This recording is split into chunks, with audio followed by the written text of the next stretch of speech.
Got a parcel in the mail from Leo. Okay, so I am outdoors right now. I like to record outside as much as I can because that just gives beautiful light, and the products that I review have awesome color when it's natural sunlight. So this is the Fix and Go repair shed sent to me by my good friend Leo Kim Video. I'll put a link to his channel at the bottom. He does excellent toy reviews, and he also has a couple of videos about his good friend the Huntsman Spider. But he sent me this because he was impressed with a video review I did about a Kohl's exclusive Thomas set. He really liked the detail that I put into that review. So I'm going to review this for him as promised. Let's see. First, I'm just going to admire the packaging. It looks really fun. This is my first taste of Chuggington because I'm more of a Thomas man. I have nothing against Chuggington. I just have never given it a chance.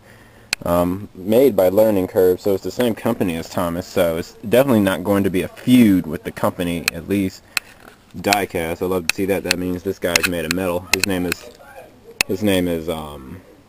what's his name? This is Brewster, I think. I think he looks like a hippo.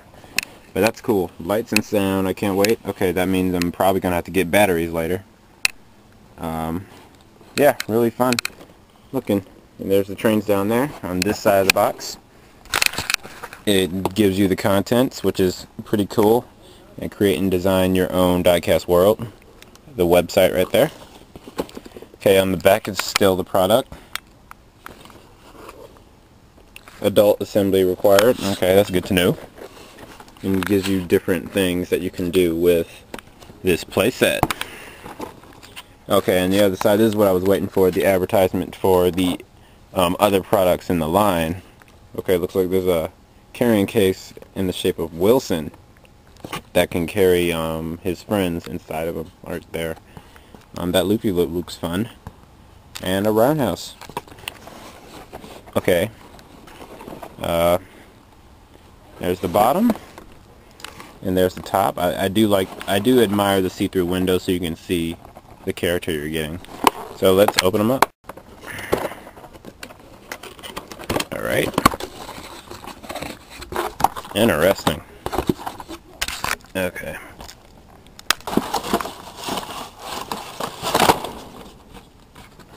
Okay. Whoops. I set the box down, the instructions just flew right past me. Okay, so directly out the box, everything is tied to this piece of cardboard very nicely, and all the contents are wrapped together in bubble wrap. I really do appreciate this because that ensures that the contents inside don't get scratched or the paint doesn't get scraped, and to make sure that they're safe. And this was also on that card. Not a lot of false packaging, you know, where it's just like, you know, in a lot of Thomas sets, the big sets, they'll give you this box that just fills space, but there's nothing inside. So they really use everything pretty well, and they make good use of all their space.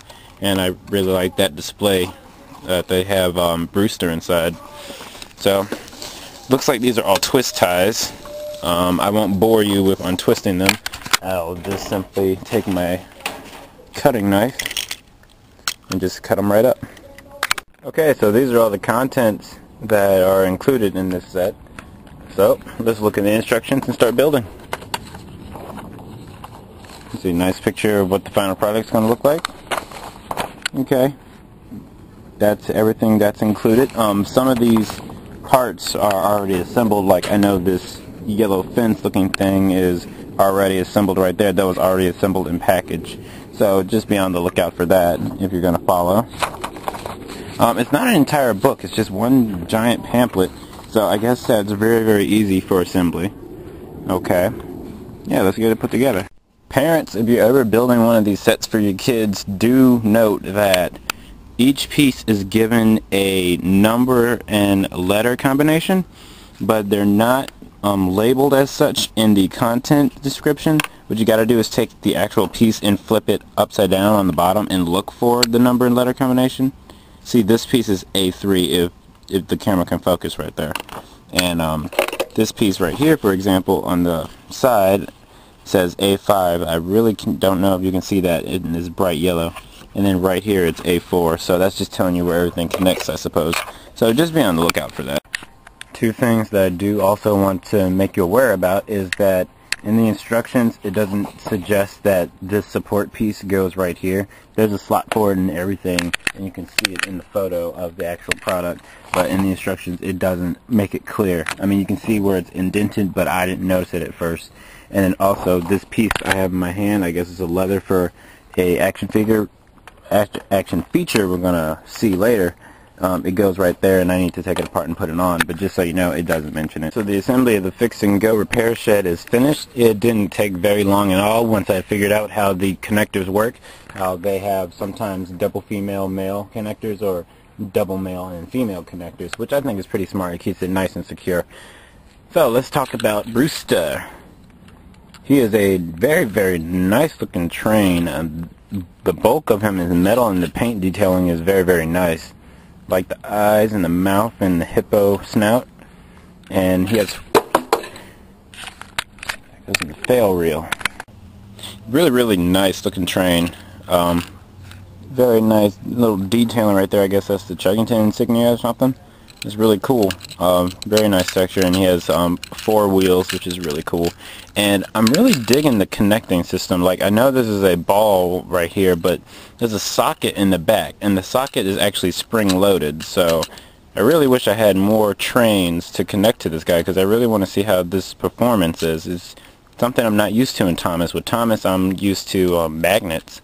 So that's pretty darn cool.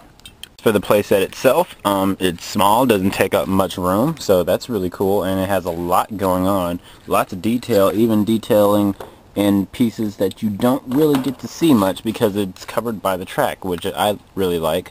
The track is this bluish, grayish, purple type color. It kind of looks like a road, but hey, that's okay, it's just so you can play. And then there's that, and then that looks cool up there, Chuggington symbol right there. You can take this out and I guess fuel up your engine, since these trains are mostly diesel, I'm assuming. Okay, and another spin around, and here's the wash area where you can have fun with this, and these 2 rollers are really cool. Even more detail. You get to the back. Not really as much more detail, but I'm very impressed that this is painted right here. They took the time to paint the back of this, and then they took the time to paint the back of this wrench right here too, which they did not have to do, so I am impressed with that. And the O is for off, the tick mark is for on, so let's turn it on. Okay, it's on. I'm not quite sure what to do. Oh, and I really love that you can pick up this entire assembly and everything pretty much follows you, except for this. This sometimes comes undone, but it's really cool that it doesn't go nowhere. It's not gonna, even if it comes undone, it can't go past this and it can't go past this, so it's still on there pretty securely. And right here, these 2 parts snap into this base, so everything is connected indeed. Okay, so I'm assuming we start by putting Brewster right here.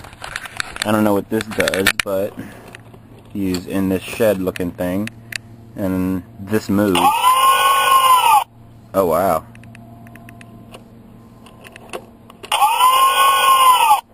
Okay. So that appears to be the only sound.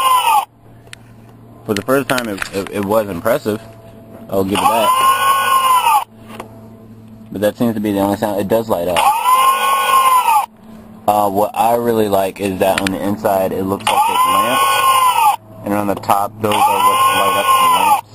But that's the only sound that it gives. I don't know if it's an X-ray or just things being repaired or something. I'm thinking it may be an X-ray of the engine. I'm not sure.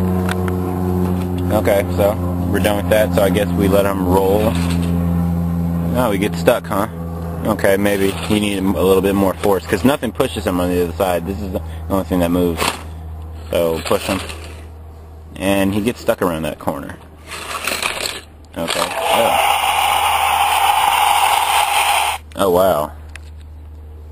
I didn't expect that at all. okay, I stand corrected. That wasn't the only sound. So he passed this up, so let's see what this does. So you take this out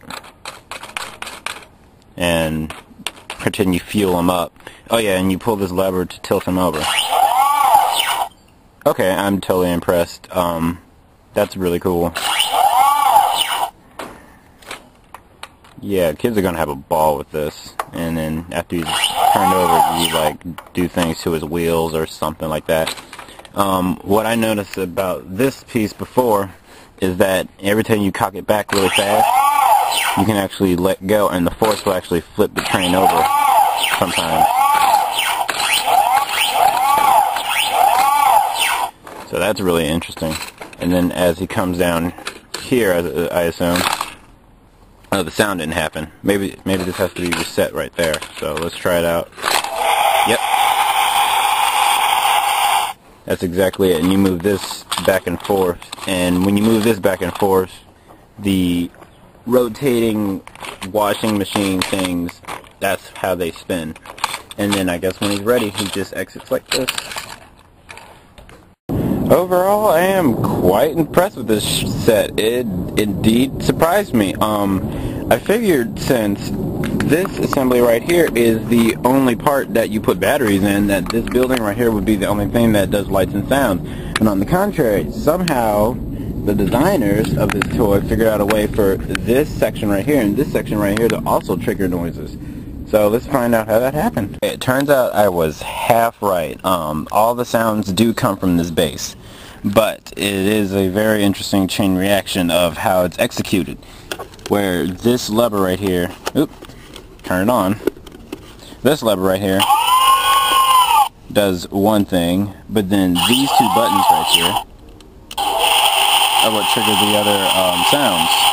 And how those are executed is then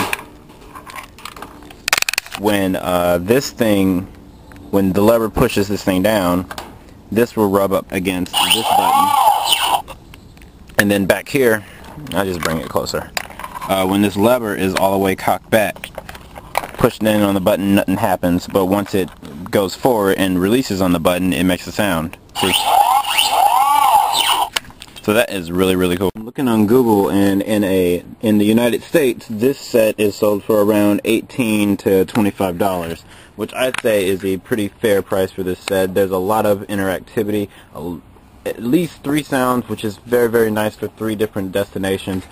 Gives you a nice train. It's not really a complaint, but what hurts the toy is that the train really can't finish the bank, which that's what kids love. They love them to set up their trains like roller coasters, at least I do. Oh yeah, and too much force, he'll just go flying off the rails, but it's not the fault of the train. So anyways, thank you again, Leo, for sending this to me to review. I really appreciate it. It was a great first look for me into Chuggington. Maybe I'll consider getting more. Put them next to my Thomas trains. I assume that this model of Chuggington train is built to mirror the take-along / take-and-play Thomas & Friends products, being die-cast metal and of this size. And they are about a little bigger than the take-and-play. They fit on the take-and-play old-style track just fine. So let's see how the take-and-play trains fare on this playset. Rosie kind of got stuck, but she can still make it.